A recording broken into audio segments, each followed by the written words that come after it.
తెలుగు భాషను పరిశోధించి తెలుగు భాషా పురోగతికి పాటుపడి తెలుగును ప్రపంచానికి పరిచయం చేసిన మహానుభావుడు చార్లెస్ ఫిలిప్ బ్రౌన్.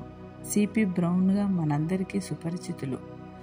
ఆయన విదేశీయుడైనప్పటికీ భాషల పట్ల తనకున్న మక్కువ వల్ల లండన్ నగరం నుండి ఈస్ట్ ఇండియా కంపెనీలో ఉద్యోగం పొంది భారతదేశానికి వచ్చారు. మద్రాసు ప్రెసిడెన్సీలో పనిచేస్తూ తెలుగు భాష యొక్క మాధుర్యానికి ముగ్ధుడై తెలుగు భాషా సంస్కృతుల పట్ల ఆకర్షింపబడి గ్రామాల్లో తిరిగి అక్షరాలు, పదాలు, క్రమంగా ఉచ్చారణను నేర్చుకున్నారు. రచనల్లో నైపుణ్యం సంపాదించి తెలుగు భాషా సాహిత్యాన్ని లోతుగా అధ్యయనం చేశారు. 1804లో లండన్ నగరంలో జన్మించారు. అయినప్పటికీ తెలుగు భాషపై ఆయనకు విశేషమైన పట్టుంది. ఈ రోజుకి వేమన పద్యాలను మనతో పాటు ప్రపంచమంతా చదువుతుందంటే కారణం సిపి బ్రౌన్.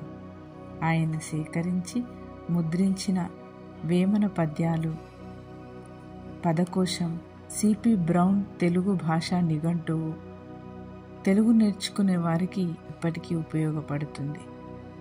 తెలుగు భాషను సులభంగా నేర్చుకునే విధంగా వివరణాత్మకంగా వివరిస్తూ తెలుగు వ్యాకరణం రచించారు. ఆయన సేకరించిన పుస్తకాలు, లిపులు లండన్ లైబ్రరీలో ఇప్పటికీ భద్రంగా ఉన్నాయంటే అతిశయోక్తి కాదు. గురజాడ అప్పారావు, శ్రీశ్రీ వంటి రచయితల కంటే ముందే తెలుగు సాహిత్యానికి పునాది వేసిన వారిలో ఒకరు.